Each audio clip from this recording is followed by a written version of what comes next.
রূপান্তর করা হচ্ছে, এই রূপান্তরের কাজটা করে থাকে নেট। এটা কোনো ডিভাইস না, নেট কোনো ডিভাইস না, নেট হচ্ছে একটা টেকনিক, যে টেকনিকটা রাউটার ইউজ করে থাকে। ওকে, তো এই হচ্ছে মেইনলি প্রাইভেট আর পাবলিক আইপি অ্যাড্রেসগুলোর মধ্যে পার্থক্য।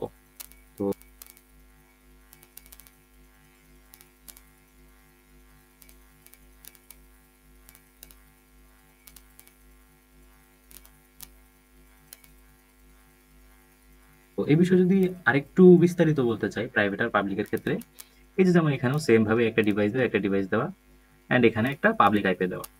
তো প্রাইভেট আইপি অ্যাড্রেসের একটা রেঞ্জ আছে, এই রেঞ্জের মধ্যে অবশ্যই আমাকে প্রাইভেট আইপি অ্যাড্রেসগুলো সেট করতে হবে। তো এ ক্লাসের জন্য আমাদের 10.0.0.0 থেকে শুরু হয়ে 10.255.255 পর্যন্ত হচ্ছে আমাদের এ ক্লাসের প্রাইভেট আইপি অ্যাড্রেসগুলো আমরা সেট করতে পারি। আর বি ক্লাসের জন্য করতে চাইলে এই হচ্ছে বি ক্লাসের রেঞ্জ, অ্যান্ড ফাইনালি এই হচ্ছে সি ক্লাসের রেঞ্জ। এর বাইরে আমরা প্রাইভেট আইপি অ্যাড্রেস সেট করতে পারি না। তাহলে এখান থেকে একটা জিনিস আমরা রিয়েলাইজ করতে পারি যে প্রাইভেট আইপি অ্যাড্রেস বিভিন্ন ডিভাইসের ক্ষেত্রে সেম হতে পারে। এটাকে যদি একটা এক্সাম্পল দিই আমি, যেমন আমরা যদি আমাদের ইউনিভার্সিটির এক্সাম্পল দিই, আমাদের একটা ইউনিভার্সিটিতে কয়েকটা বিল্ডিং থাকতে পারে। আমি ধরলাম এটা বিল্ডিং 1, এটা হচ্ছে বিল্ডিং 2, এটা হচ্ছে বিল্ডিং 3, অ্যান্ড এটা হচ্ছে বিল্ডিং 4।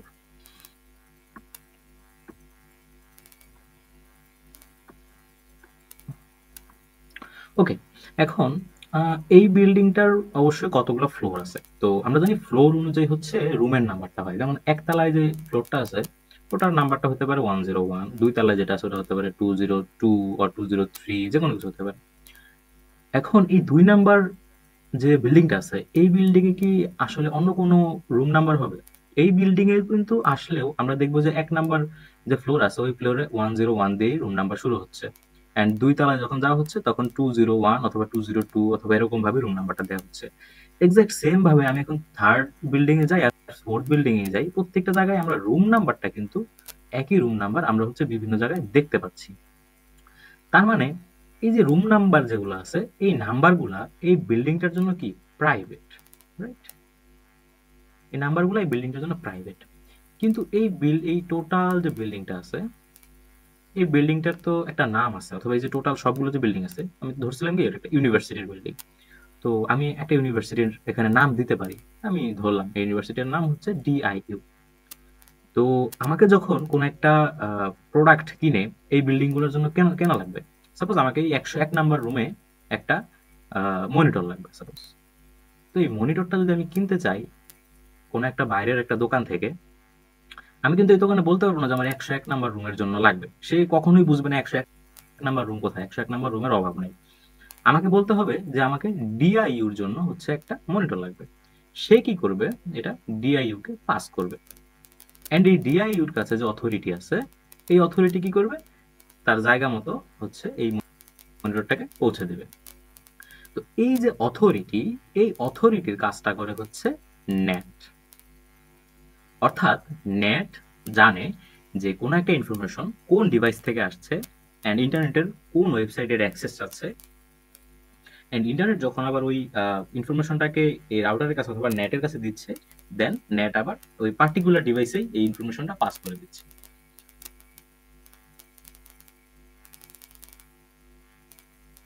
এই হচ্ছে বেসিক্যালি প্রাইভেট অ্যান্ড পাবলিক আইপির বিস্তারিত, অ্যান্ড নেট আসলে কি জিনিস এবং নেট কিভাবে ইউজ করা হয়। এখন নেট আসলে আমরা কেন ইউজ করব, আমাদের কি কি দরকার আছে এই ট্রান্সলেশন করার, এত ঝামেলা করার আসলে কি দরকার আছে? আমরা তো চাইলেই প্রত্যেকটার জন্য আলাদা আলাদা আইপি দিতে পারি। বাট প্রথম শর্ত হচ্ছে আমরা যখনই ইন্টারনেটের সাথে কানেক্টেড থাকতে যাব অবশ্যই আমাদের একটা ইউনিক আইপি অ্যাড্রেস লাগবে, অবশ্যই অবশ্যই ইউনিক আইপি অ্যাড্রেস লাগবে। তার মানে যদি এখন আমার পৃথিবীতে যদি এখন আমি ধরে নিই যে আমার কাছে 1000 ডিভাইস আছে, অবশ্যই 1000 ডিভাইস নাই, আরো অনেক অনেক বেশি আছে, যদি ধরে নিই যে 1000 ডিভাইস আছে তাহলে আমার 1000টা ইউনিক আইপি অ্যাড্রেস লাগবে। এন্ড যদি হচ্ছে এখন এখানে 10 বিলিয়ন হয় তাহলে 10 বিলিয়ন ডিফারেন্ট আইপি অ্যাড্রেস লাগবে। So this is very tough.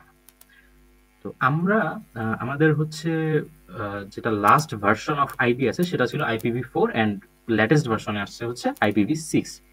IPv6 আমরা পরে আসছি। IPv4 এর আন্ডারে 2.4 বিলিয়ন আইপি অ্যাড্রেস তৈরি করা সম্ভব। তো 2.4 বিলিয়ন শুনতে অনেক বেশি শোনা গেলেও এটা কিন্তু অলরেডি হচ্ছে শর্টেজে পড়ছি আমরা। তো আমাদের এত পরিমাণে আসলে ডিভাইস রেডি করা হচ্ছে বা এত পরিমাণে ডিভাইস যেগুলো উৎপন্ন হচ্ছে, যে সবগুলো ডিভাইসে আমরা ইউনিক আইপি অ্যাড্রেস প্রোভাইড করতে পারতেছি না। এই জন্য আমাদেরকে প্রত্যেকটা ডিভাইসের জন্য একটা ইউনিক পাবলিক, একটা unique private IP address set করা লাগতেছে, এন্ড দেন ওখানে নেটের ইউজ করা লাগতেছে। তো এখন নেট কি করে? নেট একটা সিঙ্গেল ডিভাইস, এখানে রাউটার হতে পারে, একটা সিঙ্গেল ডিভাইসে একটা এজেন্ট হিসাবে কাউন্ট করে। সেই এজেন্টটা পাবলিক নেটওয়ার্ক অর্থাৎ ইন্টারনেট, আর অন্যদিকে প্রাইভেট নেটওয়ার্ক অথবা অর্থাৎ লোকাল ডিভাইসের মধ্যে একটা সংযোগ স্থাপন করতেছে। অর্থাৎ একটা রাউটারের আন্ডারে যদি 10টা ডিভাইস থাকে অথবা 50টা ডিভাইস থাকে, সেই সবগুলোকে সে একটা অনলি আইপি দিয়েই হচ্ছে রিপ্রেজেন্ট করতে পারে। তাহলে এর মাধ্যমে হচ্ছে আমরা কি করতে পারতেছি, আমাদের যে শর্টেজ আছে এই শর্টেজটাকে ব্যাকআপ দিতে পারতেছি, আমাদের এত বেশি পরিমাণে আইপি ইউজ না করলেও চলতেছে। তার মানে হচ্ছে এই জিনিসটা আমরা বলতে পারি যে নেট আসলে কি রিপ্রেজেন্ট করে? Net represent an entire group of computers. তো সোজা কথায় আমাদের হচ্ছে আইপি অ্যাড্রেসের যে শর্টেজ, এই শর্টেজের জন্য এই নেটের টেকনিকটাকে ইউজ করতে হচ্ছে। ওকে, লেটস ফাইন্ড আউট যে নেট আসলে কিভাবে কাজ করে। তো এখানে যদি আমরা একটু খেয়াল করি, এখানে আমাদের একটা হোস্ট আছে, অ্যান্ড এই হচ্ছে আমাদের রাউটার, যার মধ্যে আমাদের নেট টেকনিকটা ইমপ্লিমেন্টেশন হবে, অ্যান্ড এই হচ্ছে আমাদের ইন্টারনেট অর সার্ভার। তো একটা ডিভাইস আর একটা ইন্টারনেটের মধ্যে আসলে কি হয়? ডেটা ট্রান্সফার হয় অথবা ডেটা আদান প্রদান হয়, হোস্ট থেকে সার্ভারের কাছে যায়, অ্যান্ড সার্ভার আবার হোস্টের কাছে সেটা হচ্ছে কি করে, রিপ্লাই ব্যাক করে। হোস্ট রিকোয়েস্ট করে, সার্ভার সেই রিকোয়েস্টটা অ্যাকসেপ্ট করে। তো আসলে এটা কিভাবে হয়? তো হোস্ট কি করে, হোস্ট তার নিজের সোর্স অ্যাড্রেস হিসেবে একটা আইপি অ্যালোকেট করে, তার নিজের মধ্যে যে আইপিটা আছে সেটা অ্যালোকেট করে, অ্যান্ড তার পাশাপাশি একটা ডেস্টিনেশন আইপিও কি করে, অ্যালোকেট করে দেয়। তো আমি যদি এই কম্পিউটার থেকে এই সার্ভারে অ্যাক্সেস করতে চাই, এটার সোর্স হবে এটা, অ্যান্ড ডেস্টিনেশন হবে হচ্ছে 200.100.10.1। তো এই হবে আমার সোর্স, অ্যান্ড এই হবে হচ্ছে আমার ডেস্টিনেশন, অ্যান্ড এই এর সাথে হচ্ছে ডেটা পাস করা হবে। অ্যান্ড এইখানে এসে কি হবে, আমার যে হচ্ছে সার্ভার আছে, সেই সার্ভারের কাছে কি হবে, ডেটা যে যাচ্ছে, সার্ভার তো দেখতে পাচ্ছে যে তার ডেস্টিনেশন অ্যাড্রেসটা হচ্ছে 200.100.10.1, কিন্তু সোর্স অ্যাড্রেসটা এখানে চেঞ্জ হবে। কারণ কি, এটা হচ্ছে প্রাইভেট। তো এই সেম অ্যাড্রেস ইন্টারনেটে আরো লক্ষ লক্ষ রয়েছে, বাট এই যে আইপিটা পাবলিক একটা আইপি, এটা জাস্ট অনলি ওয়ান আছে ইন দ্য হোল ইন্টারনেট। তো এই নেট কি করে, এই সোর্স অ্যাড্রেসটাকে এখান থেকে চেঞ্জ করে এই পাবলিক আইপিটা এখানে বসিয়ে দেয়, অ্যান্ড এইভাবে ডেস্টিনেশনের কাছে হচ্ছে ডেটাটা পাঠায়। তার মানে হোস্ট যদিও সোর্স অ্যাড্রেসে তার নিজের অ্যাড্রেসটা দিছে, কিন্তু নেট এই অ্যাড্রেসটাকে চেঞ্জ করে এই সোর্সের মধ্যে কি করে, এই যে পাবলিক আইপিটা আছে এই পাবলিক আইপিটা অ্যালোকেট করে দেয়, অ্যান্ড সেটা হচ্ছে ইন্টারনেটের কাছে পাস করে। তো এই যে একটা চেঞ্জ করা হলো, এই যে ট্রান্সলেটটা করা হলো, এটাই হচ্ছে নেটের কাজ। এভাবেই নেট কাজ করে। আমরা যদি এই চিত্রটা একটু খেয়াল করি, এখানে সোর্স আইপি, ডেস্টিনেশন আইপি, দেন এখানে সোর্সটা চেঞ্জ করা হয়েছে, অ্যান্ড ডেস্টিনেশনটা কিন্তু যা ছিল তাই ছিল। তাহলে এখানে এটা ছিল কি, প্রাইভেট, অ্যান্ড এটাকে নেট ট্রান্সলেট করে পাবলিক আইপিতে রূপান্তর করছে। অ্যান্ড ভাইস ভার্সাতেও সেম জিনিসই হয়। যখন আমরা এদিক থেকে সার্ভার যখন হচ্ছে রিকোয়েস্টটা নিয়ে হোস্টের কাছে দিবে, তো কি হবে, সোর্স, এই যে এটার সোর্স আইপিটা কি, ইন্টারনেটে যেহেতু এখন ইন্টারনেট পাঠাচ্ছে, জন্য সোর্স আইপি হচ্ছে তার নিজের অ্যাড্রেসটা, অ্যান্ড ডেস্টিনেশন আইপির মধ্যে সে কি করবে, এই পাবলিক আইপিটা দিবে। তো পাবলিক আইপির কাছে আসবে, দেন এই নেট কি করবে, এই আইপিটাকে এই প্রাইভেট অ্যাড্রেসে ট্রান্সলেট করবে। এই যেখানে কি করছে, এই প্রাইভেট অ্যাড্রেসে ট্রান্সলেট করছে। এখানে এটা পাবলিক ছিল, এন্ড পাবলিক থেকে এটাকে প্রাইভেটে ট্রান্সলেট করা হয়েছে, and that's how net works. এখন একটা কোয়েশ্চেন হতে পারে যে যদি রাউটারের মধ্যে মাল্টিপল ডিভাইস থাকে, এন্ড মাল্টিপল ডিভাইস যদি হচ্ছে এই সেম ওয়েবসাইটটাকে বা সেম রিসোর্সটাকে অথবা সেম সার্ভারটাকে হচ্ছে অ্যালোকেট করতে চায়, তখন আসলে এই নেট কিভাবে বুঝবে যে হচ্ছে আমি কোন পিসিতে কোন ইনফরমেশনটা দেব? তো এক্ষেত্রে কাজে আসে হচ্ছে পোর্ট অ্যাড্রেস ট্রান্সলেশন, যাকে আমরা সংক্ষেপে প্যাট বলি, যেটা অনেকটা নেটের মতোই কাজ করে। বাট এখানে জাস্ট একটা ছোট্ট জিনিস অ্যাড হয়, সেটা হচ্ছে একটা পোর্ট অ্যাড্রেস অ্যাড হয়। তো এই প্রত্যেকটা কম্পিউটারেরই আলাদা আলাদা পোর্ট অ্যাড্রেস রয়েছে। তো যদি এমন হয় যে এই 10.0.0.100 ও হচ্ছে একে অ্যাক্সেস করতে যাচ্ছে, ও একে অ্যাক্সেস করতে যাচ্ছে, ও একে অ্যাক্সেস করতে যাচ্ছে, তাহলে এখান থেকে যখন ডেটাটা পাঠানো হবে তখন কিন্তু আসলে আইপি জাস্ট এই একটাই থাকবে।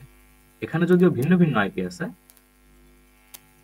কিন্তু ট্রান্সলেট হওয়ার কারণে কিন্তু আইপি জাস্ট এই একটাই রয়ে গেছে, একটা পাবলিক আইপি রয়ে গেছে।